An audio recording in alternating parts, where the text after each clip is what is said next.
boy, I have stood before many groups and spoken in my years doing this kind of stuff. Never in our democracy before has what you do been more important as citizen participants. Marianne and I had a long walk this morning, and we're talking about democracy and what the next election year holds, and it gives me goosebumps, not in a good way. I thank our county clerk for service. That used to be a job where you could expect to have some minor complaints of people being a little bit obnoxious, but it's now a role where you have to deal with threats. And the work that the League does in unifying around the principle of democracy is unbelievably important and has never been more important. So I was delighted to see the menu. I hope you all will go home with many items on your menu because the work is important, and it'll be more important this year than ever before. So thank you. Leslie, I want to recognize and appreciate Leslie. When I came to the United States Attorney's Office, I was a federal prosecutor for, close to 16 years. Starting in Brooklyn, New York, where I prosecuted violent crime and terrorism cases. There's no better way to get to know a city than to prosecute violent crime. Loved it. It was a ton of fun. And then came out to Oregon, where I prosecuted white collar and environmental crime. Came to know Leslie and practiced cases with her. And ultimately, as Leslie said, I became U.S. Attorney, which was a ton of fun. Leslie was a central part of the leadership team of that organization that helped us make great decisions and do really important impact. If you don't know this about Leslie, this is really important. Leslie is this is not a joke. Leslie is literally the world's renowned authority on asset forfeiture. On asset forfeiture. So when you prosecute a company for crimes, for example, and they have property that they used in the commission of those crimes, Leslie helps deny them the benefit of their profits from criminal activity, by taking that property for the federal government, because you can, and then you sell it and you do good things with the money. Leslie has taught all over the globe, in Indonesia, in Ireland, and there must be 30 places, right, where Leslie's done this. So Leslie was a gem in the office, as well as just a delightful colleague to have. We know their family well. Cassie and Lacey, her daughters, are among my kids, are tops on my kids' babysitter list. My kids are now 17 and 19, but they were tops. And I'm very glad that Cassie is not here, because Cassie and I now work together. She's a lobbyist around behavioral health issues. As you'll hear, what I do is behavioral health.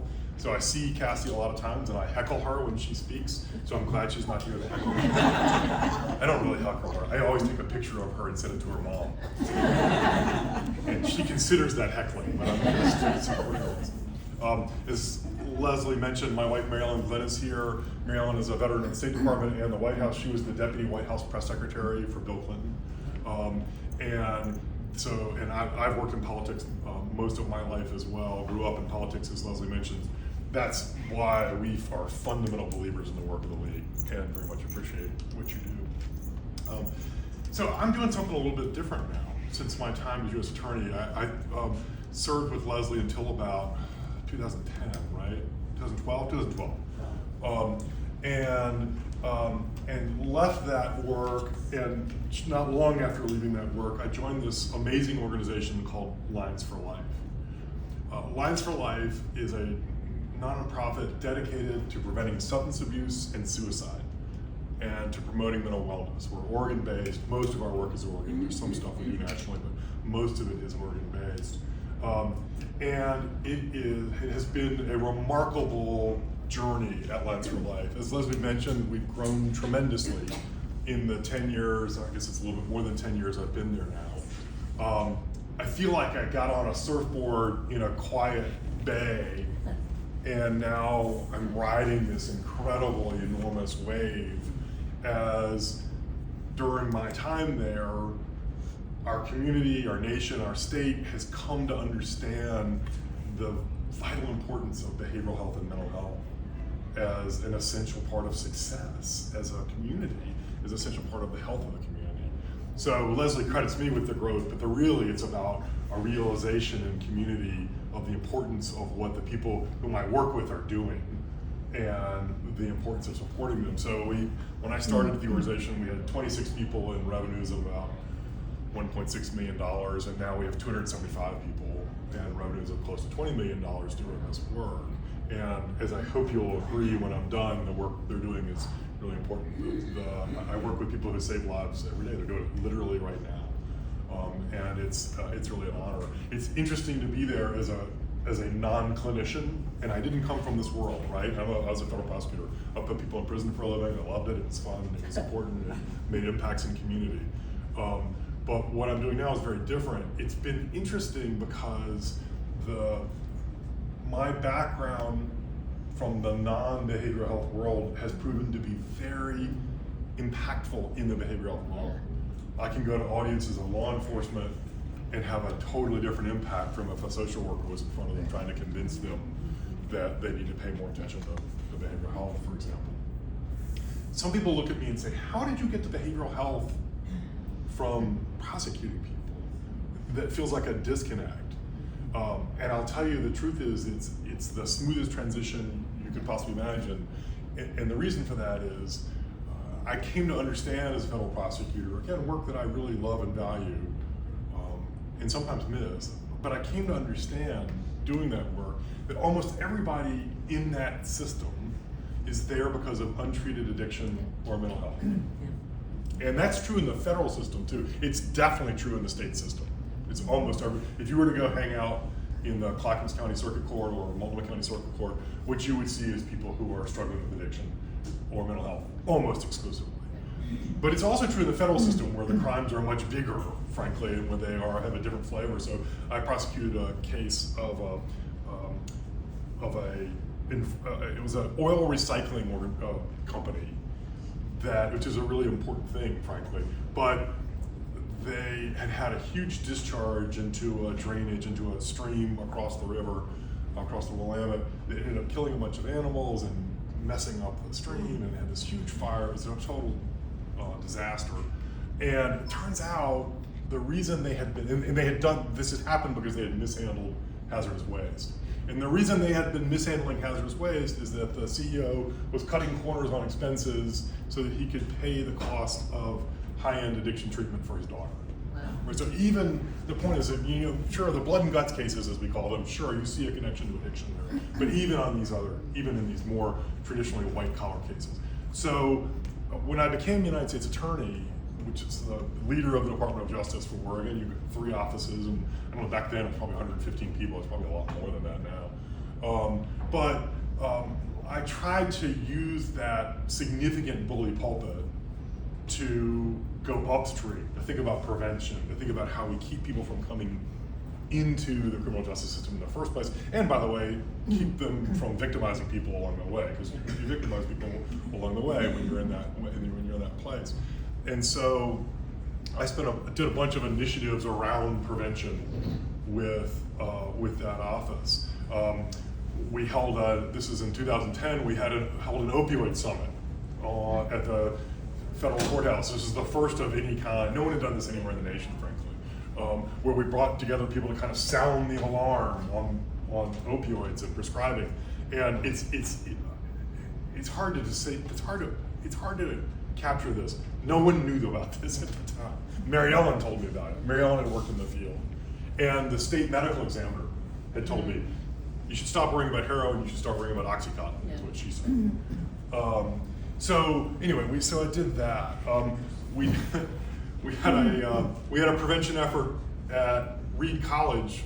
Part of Leslie's job when I was United States Attorney was to keep me out of trouble, because I could very easily get into trouble. And I will never forget the look on Leslie's face. So Reed College, not long after I became U.S. Attorney, had its second heroin overdose death in a period of very few months. That would be unremarkable today. Not because of anything about Reed, but just because of opioids. At the time, it was remarkable. And Reed at the time used to host, and they still host, a party called Ren Fair in the spring, at the end of the spring semester, that was frankly an open-air drug market. As was a feature of Ren Fair. And we decided we weren't doing that anymore from where I was sitting. And there's a statute that Leslie was well aware of that basically said if you are hosting drug use in your house or your building, the federal government can take it. And so I called in the president of Reed College, Colin Diver at the time, and sat him down with me and Leslie and head of our narcotics unit and Mike Shrunk, who was the district attorney in Multnomah County at the time, and said, we're not doing this open air drug market stuff anymore. You're gonna have to back off of that. And I had the statute handy, and I was joking that I was gonna make Leslie the president of Reed College. Fortunately, President Diver understood exactly what we needed, and I kind of immediately said, yeah, I get it, we'll go. What I was trying to do was give him the wherewithal and the excuse to go back to his board and faculty and say, we gotta make a change here. And he did it, and it was great. One little more note on that story. As part of that process, the president invited me to send a community-wide email to Reed College explaining what we were doing and why we were doing it. And I worked on it with a Reed College professor who tried to be kind of not arrogant and old guy and stuff. And one of the things I'd said in the email was, look, the reality is that heroin traffickers are now targeting people who have more money and less guns. And that's you. And so this is really important.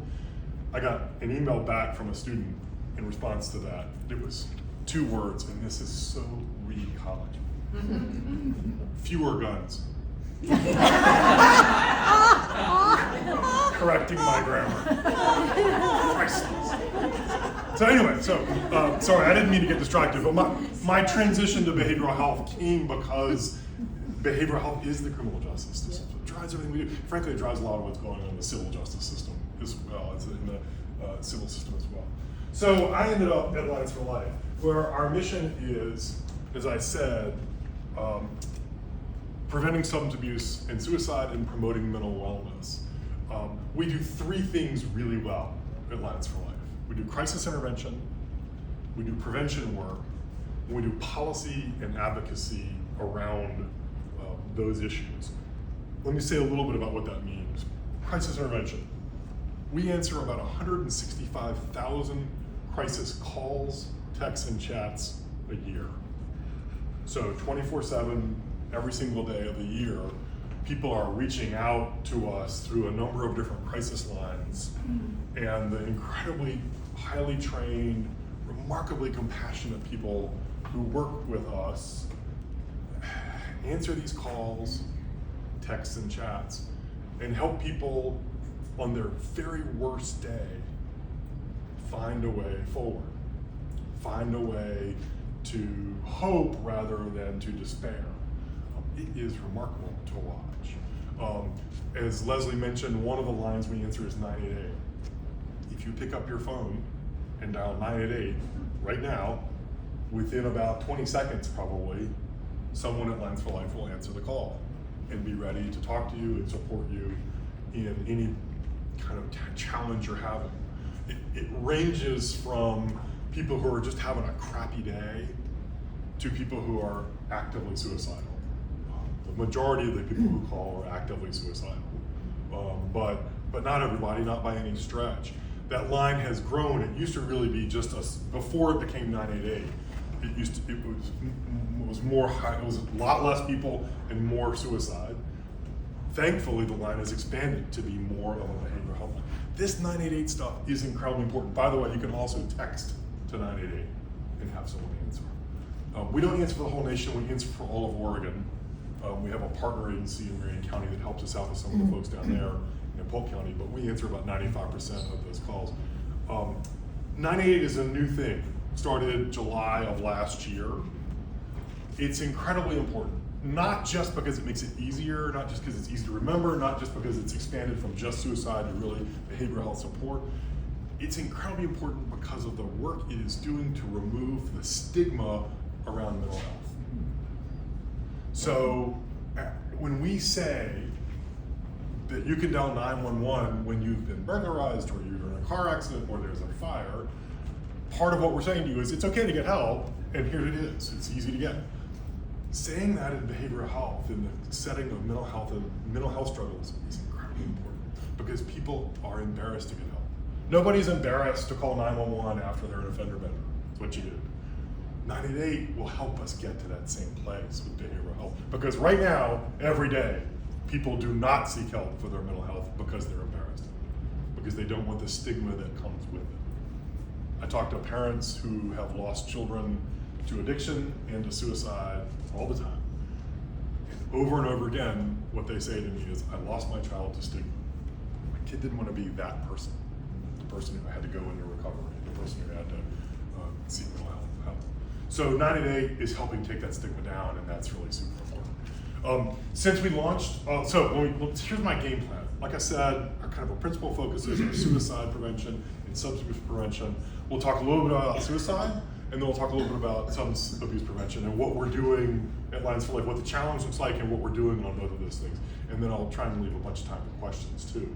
But let me jump. Well, before I jump into it, let me also talk about the link between those two.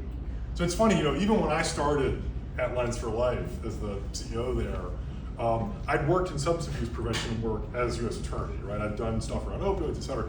And I didn't quite get the link between mental health, depression, suicide, and substance abuse. I kind of understood vaguely that they were both behavioral health, but I didn't really understand that link. Maybe it's common, maybe everyone gets it, now 10 years later, but those are integrally related. Because almost all of this behavioral health challenge, whether it's depression, serious depression, suicidality, or addiction, begins with trauma, right? Trauma as a child or other kinds of trauma, generational trauma, racial trauma, these are things that drive people to need coping, to need strategies for addressing what's happening. And sometimes they don't get that kind of help, they don't find that kind of coping skills, and it deteriorates their mental health. And sometimes people try to cope with this through unhealthy coping mechanisms, whether it's alcohol or narcotics, and they end up with substance abuse challenges. So those two issues are linked by other causes. They are also linked by their solutions, because hope is the evidence-based strategy for both addiction and mental health. Hope is, in my world, this is really interesting, right? I'm a prosecutor, right? I'm very black and white. In my new world, or my current world, hope is not a Hallmark card, greeting card thing. It is an evidence-based strategy. And it's what the people who answer that 165,000 calls a year are delivering for the people who call. By the way, of the people who call with suicidality on our lines, about 97% of them, we can get to a safe place without calling anybody else, right? Without involving law enforcement, without involving EMT, without involving mobile response. So it's a very effective, evidence-based strategy, this call center, to reach people and help them. So, game plan. We're going to talk a little bit about the nature of the suicide challenge and what we're doing with it. Then we're going to talk a little bit about substance abuse, and we can do questions. We can do questions all along, so that doesn't throw me off. Don't feel shy about raising your hand if I say something that prompts a question in your brain. So, the data on suicide is challenging. As I said, we kind of think about these things together, suicide and addiction. We think of them together as what a couple of professors at Princeton have recently called deaths of despair. These are deaths that are coming out of despair. That's why the importance of hope, right? That's the importance of hope. We have seen significant increases in deaths from addiction over the last number of years. Suicide numbers have climbed some, not as precipitously, but they've definitely climbed some. Oregon ranks generally about 13th for the highest suicide rates in the nation. That's, that one is bad, like the voting, the fraud stuff, the fraud challenges we were talking about earlier. So 13 is pretty bad. We lose about 800 or 900 adult Oregonians to suicide every year. So a couple people every day, a couple to three people every day. And it has grown slowly, but been fairly steady in recent years. Again, this high rate. It's not clear why we have a higher rate than other states. We do have less adequate mental health resources. That's got to be part of it. But it's also a function of being a Western state. Western states have higher rates of suicide. Why? Well, people aren't sure, but there are factors we know. More rural, which means more isolation. More access to firearms, which means more higher suicide rates. It's just a direct correlation. Doesn't matter what your politics are, it's just the reality. The rugged individualism, I think, that often comes with the Western story. We don't ask for help. Those are factors that I've heard. But the result is that we have higher rates of suicide among adults. For young people, people under the age of 25, we also have a higher rate than national. And the story is also very hard. We lose somewhere between 90 and 100 young people in Oregon to suicide every year, so a couple folks a week. But there's good news here. For the last 3 years in a row, our suicide rate has gone down among young people in Oregon. This is not happening elsewhere. We are among 2 or 3 states in the nation that have had reduced suicide rates. And I don't know if you can see this graph or not, but the line on the top is the Oregon suicide rate, and the orange line is the U.S. suicide rate. So the U.S. suicide rate among young people, it's been growing slowly. We've been well above it, but we're starting to come down to that line. And I think this is the direct result of a very intentional effort, supported by Governor Brown, she deserves credit for this, to invest in youth suicide prevention efforts. I'll talk about one, Youth Line, in a minute, but I think that's how we got there. So let's talk about some of the things we've been doing to address these suicide rates. I've talked a little bit about 988. I can't understate how important this has been. It's been remarkably successful. We have increased our contacts on the 988 crisis line from before it was 988, it was the National Suicide Prevention Lifeline. It was 1-800 something or other, yeah. Right? We've gone from 29,000 contacts to 41,000 contacts in the first year. So that's a 40% increase. That is incredible. We'd never seen increases like that before in that line. It doesn't matter how much you promote it. It doesn't matter if you're advertising. It doesn't matter. Even things like celebrity suicide deaths, which definitely spiked in number, nothing created that kind of enduring 40% increase. If you were ever in sales and you were to report to your boss that you'd accomplished 40% increase, that you would become president of the company. It's a great development that we're reaching so many more people.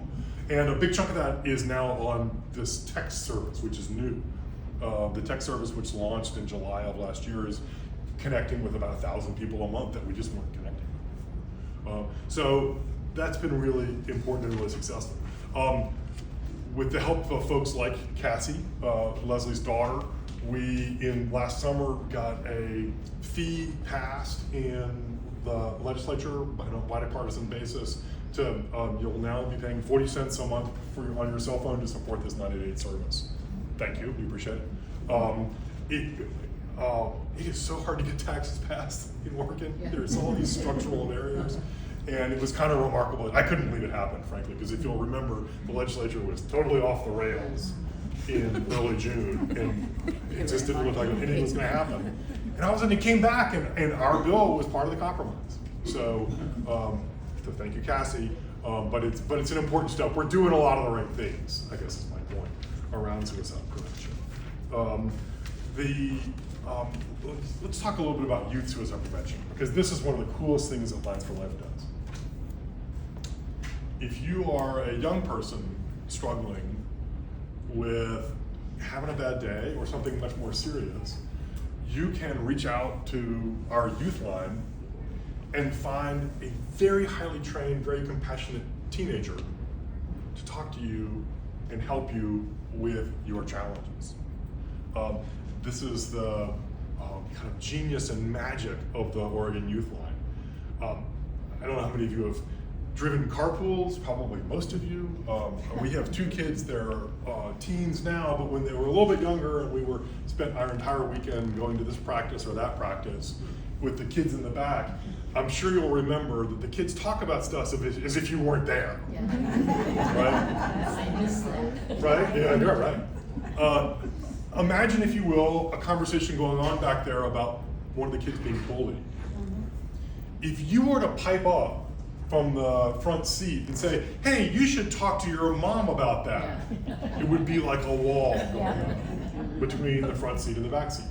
But if your son or daughter were to say to that child, hey, that's the kind of thing I talk to my mom about, that's the genius of the Youth Line.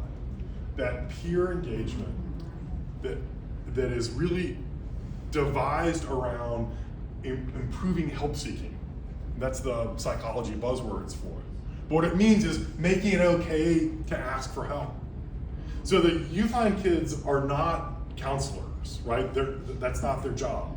Their job is support for these young people with a focus on getting them comfortable getting help from an appropriate source. Lots of times that's mom, right, or dad, or whatever. It's getting back to your family. Sometimes that's not appropriate because that's part of the challenge, and maybe it's a coach at school, or it's a counselor at school, or maybe it's a counselor resource in the community. When I started at Lines for Life, we had 9 Youth Line volunteers, and we talked to about 1,200 kids a year. Right now, we have 150 Youth Line volunteers, and we'll talk to 25,000 kids this year. In all 50 states. Something happened in around 2015 that it stopped being just Oregon. I think what it is that the Google algorithm loves us now. And so if you're in Montana and Google knows you're a young person and you start Googling things that might be related to self-harm, boom, we pop up. So 25,000 people in all 50 states. We have Youth Line offices in 3 places. Right down in McAdam, in Bend on the OSU campus, at Cascades campus, and the Warm Springs Reservation, which is really cool. It's brand new, and we're still figuring that out, but it's really, really cool. We are looking to expand that because it has become a national service. Of the 25,000 kids who reach us, I bet 5,000 are from Oregon. But we know that 350,000 young people reach out to the 988 service every year. We would like to be in a position to take half or more of those from 988 with our young people. In other words, we really want to be a service where if a 988 counselor is talking to a young person, that counselor can say, would you like to speak to another young person? Because if so, I can make that happen and make that connection because we know it's so effective. So we're looking to grow. That's what I'm spending a bunch of my time on these days, is figuring out how we grow it nationally. I think we're looking at satellites both in the Pacific Islands and the East Coast. Here's why. The young people staff that line. It's open 24 hours a day, but young people staff it from 4 to 10 because otherwise they should be in school or sleeping, right? Getting extra time zones opens up access. We know that as we open up those hours, it has exponential growth. You had a question? Yeah, this is about whether there's tie-in. I have worked for the past 10 years on gun safety legislation, and the extreme risk protection Yes. orders that are now in effect are being not used enough. And so I'm wondering if you have any connection to getting those used more often. So yeah, our folks are trained in ERPOs, in the extreme risk protection orders, and trained in what it takes to get them done, so that we can help people who call connect into it. Yeah, as I said, this has nothing to do with gun politics. It has something to do with gun safety. Firearms drive suicide. It's just a reality. And the reason that women attempt suicide at a higher rate than men complete suicide at a higher rate than women, because men use firearms and women use things like pills. So there's no doubt that there is significant room for suicide prevention around effective gun safety. And one of the things that there are some really smart people in Oregon doing work on this. We've tried to help it, but we haven't led it. There's in particular a researcher in Bend who has done work around how to talk with folks in the Second Amendment community about gun safety.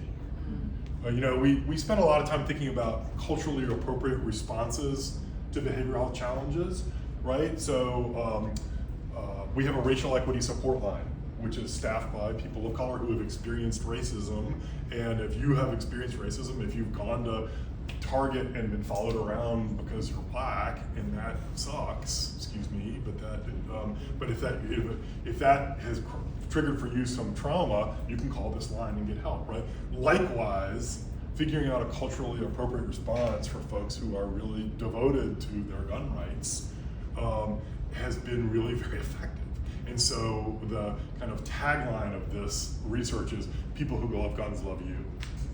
And the goal is to make it safe to have a conversation about how, when you're struggling, maybe you want to get the gun out of your control without forfeiting it, but maybe you want a loved one to hold that gun, or maybe you want the sheriff's office to hold it for you while you're going through this period of struggle, because this is not a reversible decision if you do something in a moment of extreme stress. And that's been really successful. VA has been really involved in that. Yes?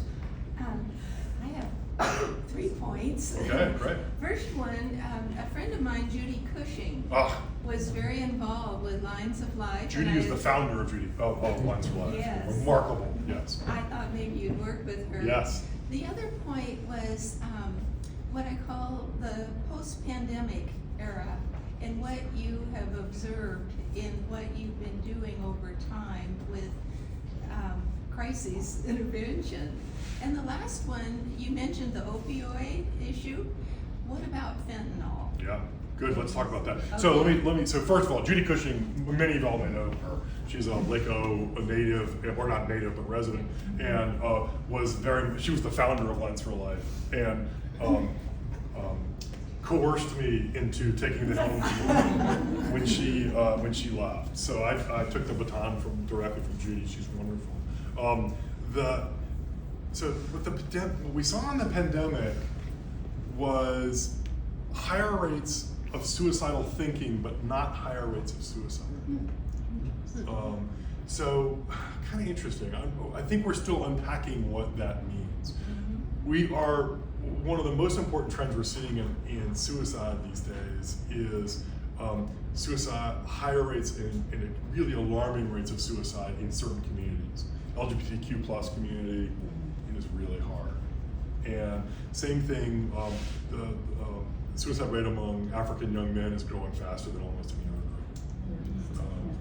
group. We're doing some cool things with that at Lens for Life.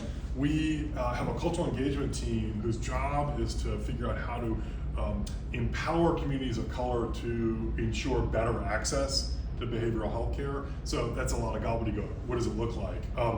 We partner up with barbershops and hair salons in the Black community, as an example, and because these are safe spaces for lots of people to talk about their mental health, right? And what we're doing is we partner up with barbershops and train the barbers with evidence-based training on mental health, and then have an event at the barbershop with music and food and kind of party festive atmosphere where we give them a little plaque essentially saying this is a safe space, and celebrate mental health and celebrate openness and talking about mental health. That's It's really cool. it's cool, isn't it? Yeah. It's really cool. Yeah. Yes. How about going to doctors' offices? Yeah, so we work with primary care physicians to try,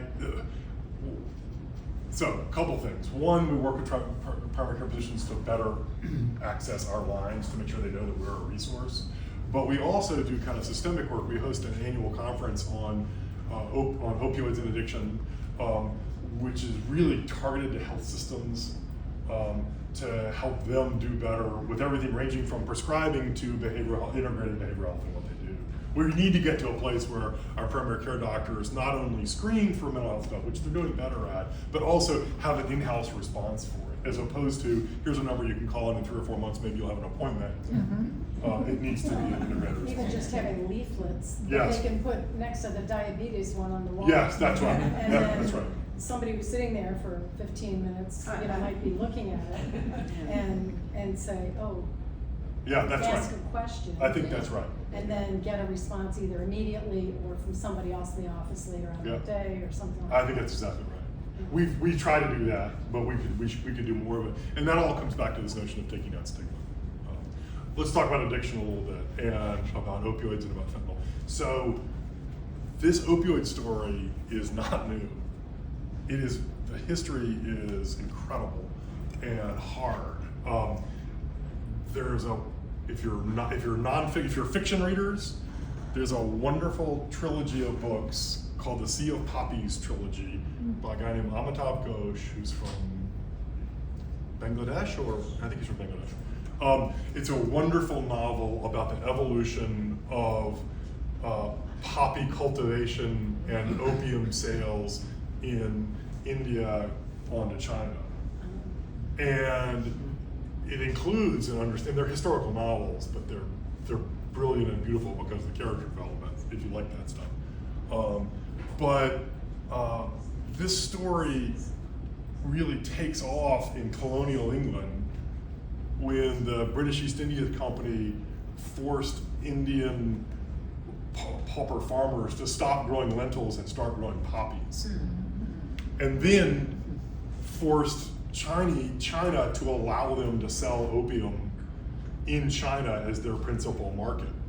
And in fact, the reason that Hong Kong was under British rule until 10, 15 years ago is that the Chinese government had said, stop bringing opium into our country. And the British said, nope, and seized Hong Kong, which at the time was just a farming island. It was a rural community off the mainland, as a base from which to force opium into China. And that's why they ended up with a 99-year lease at the end of the opium wars, or whatever. So this is not an old story. What is new about it and devastating is fentanyl. Fentanyl, this remarkably powerful pharmaceutical used mostly for, frankly, anesthesia type stuff and severe pain for cancer and things like that, which is now being manufactured in massive amounts illicitly. I think initially it was mostly coming from China. I think it frankly may have been coming from the same factories that were making true commercial grade, legitimate fentanyl during the day and at night making this. But now it's being manufactured in places like Mexico and coming up in quantities that are unbearable. It's very, very potent. It's very, very, it's incredibly plentiful. There's a guy named Sam Canonius who's written a couple of good books about the opioid crisis.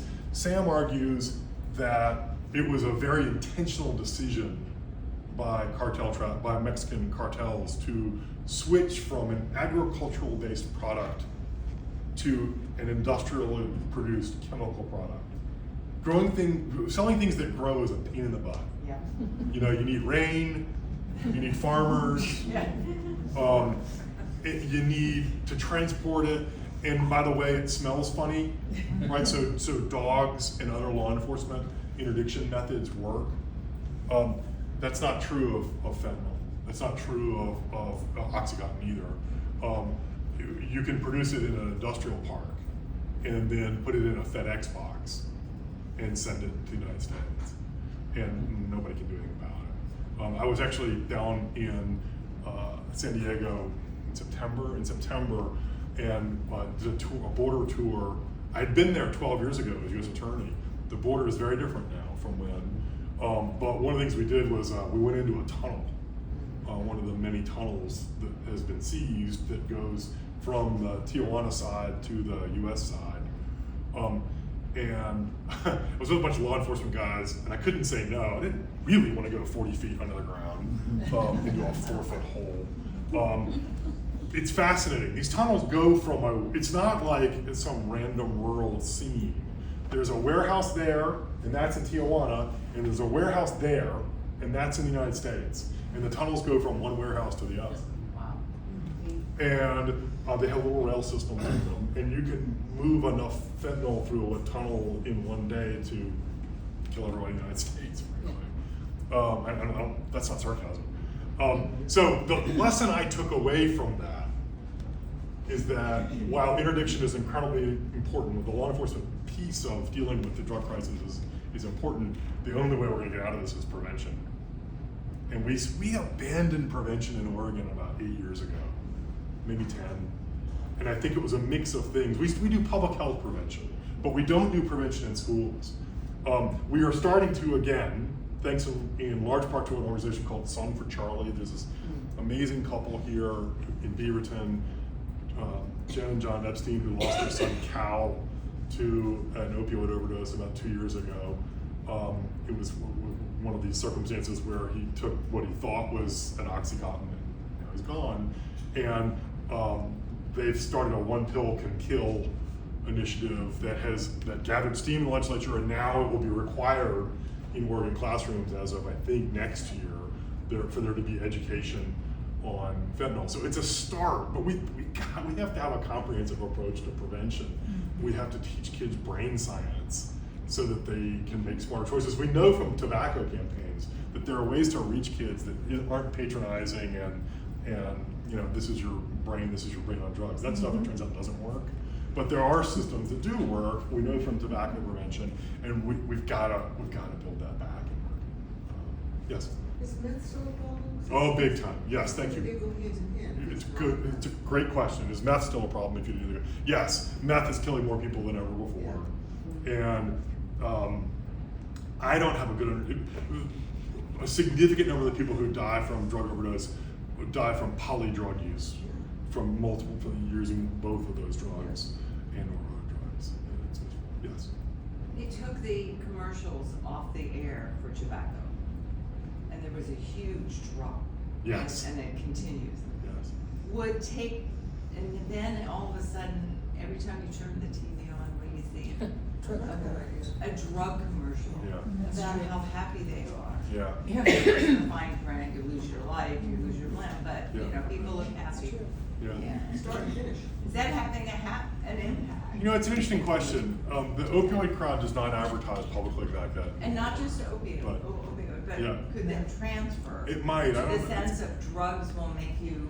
It's a good question. This notion that drugs can satisfy that. It just it goes back to trauma, right? Folks are trying to deal with trauma, looking for an escape from the trauma, and the narcotics give that escape. I saw a really interesting column in the Times, a couple years ago now, because it was right around. Coincidentally, I had blown up my shoulder in a bike accident, and I was taking opioids.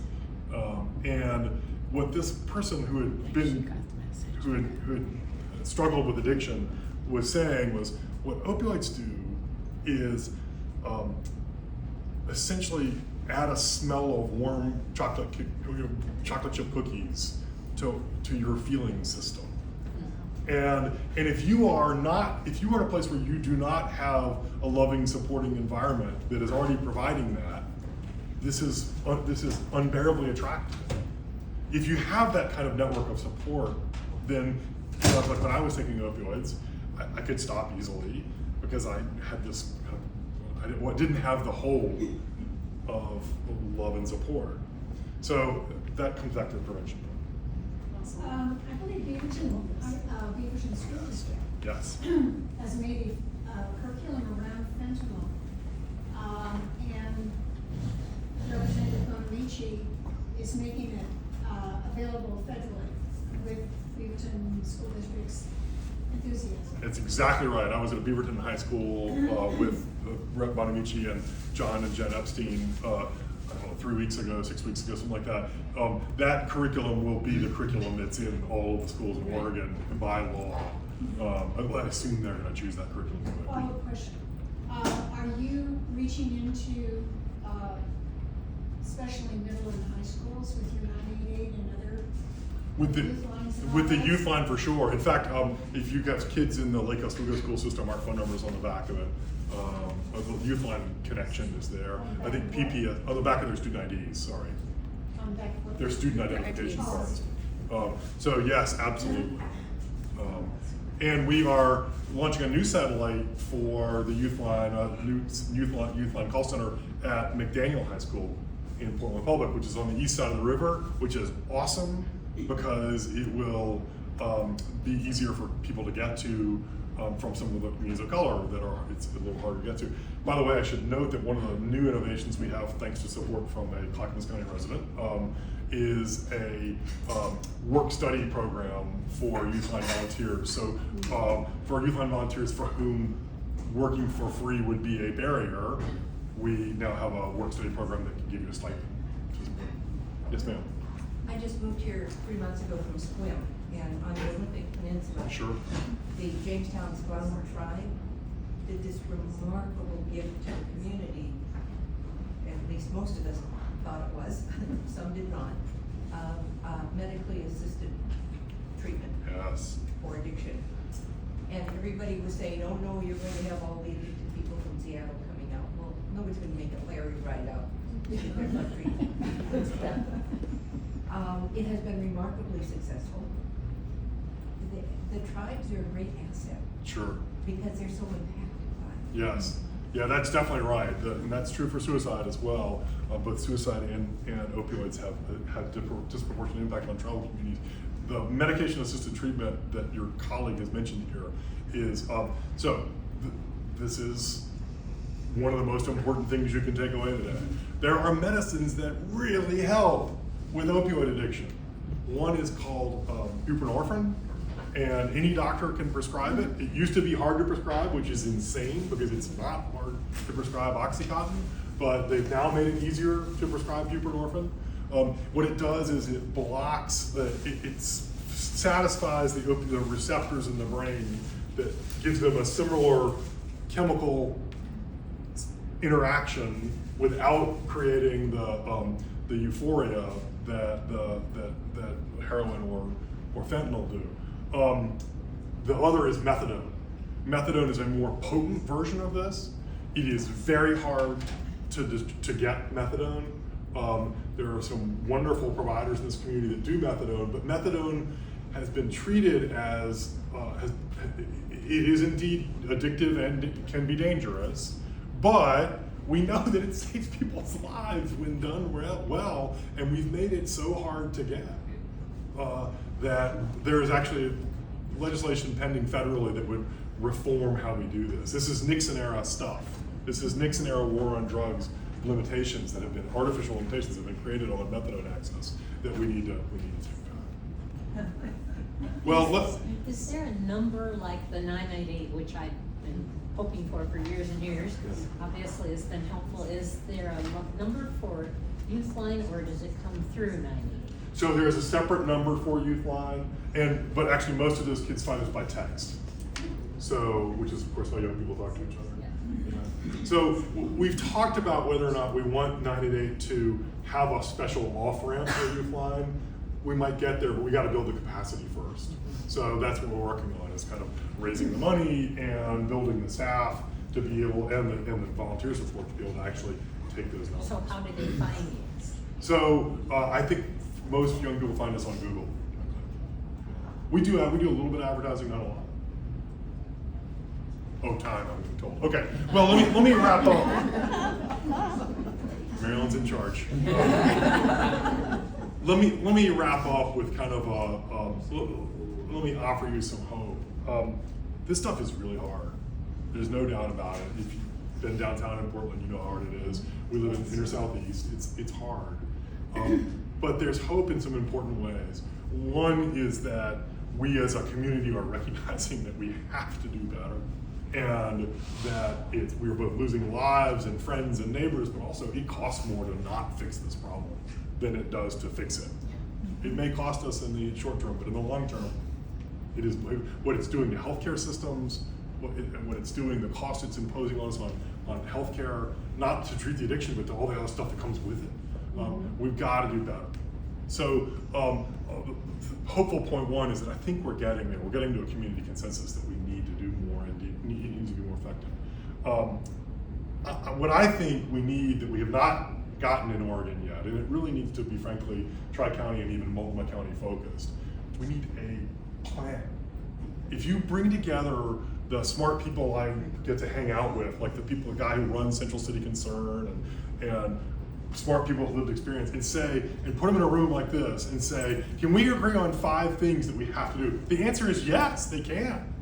And they are better access, lots more residential treatment beds, transitional housing, so that when people are done with their addiction treatment, they're not discharged to homelessness, because if they are, they cannot succeed. It's not even fair to ask them to try.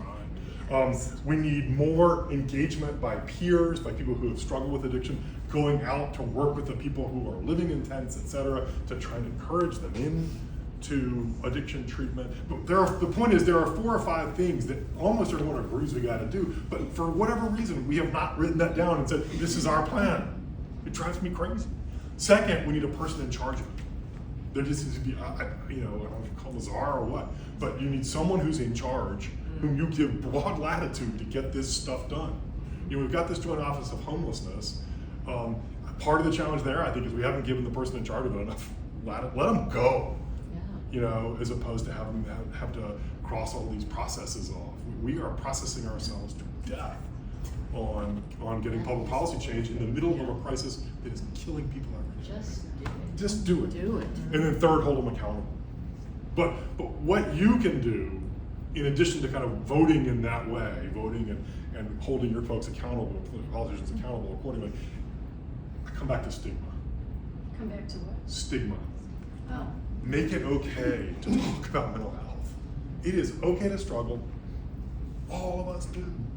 If I were to ask you to raise your hands if you had a connection to suicide or addiction, almost every single one of you would raise your hand. And we need to make it okay to talk about, because if we make it okay to talk about, people will ask for help, and help works. So that's something we can all do. Yes, ma'am. When you receive